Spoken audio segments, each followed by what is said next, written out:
ඊශ්‍රායලය ඉරානය ගහ ගන්නවා.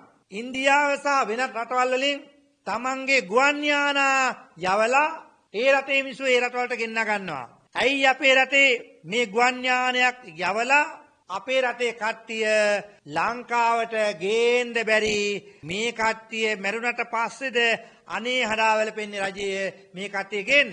යම් දෙයක් වෙන්නට පෙර ඒ ඊශ්‍රායලේ ඉන්න කට්ටිය දැන් වීඩියෝ දානවා අරක දානවා මේක දානවා බෝම්බ ගහනවා ඔන්න බෝම්බ වැදුනා කියලා කියනවා.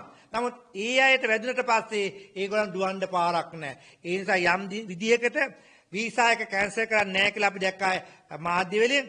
වීසා කැන්සල් නොවන විදියට රටට ආර්ථිකයක් ගේන්න යපු කට්ටිය රටේ සංවර්ධන උදෙසා ඩොලර ගේන්න ගිය කට්ටිය මේ කට්ටිය ආරක්ෂා කරලා දෙන්න රජයේ වැඩි සිටින්න ඕන ගුවන් යානාවක් යවලා මේ කට්ටිය ලංකාවට ගෙන්වාගෙන ආපස්සට යුද්ධේ නතර වුණාට පස්සේ මේ කට්ටිය ආපස්සට යවන්න. රට දැය ආරක්ෂා කරන්න අපි සෑම එකතු වෙන්න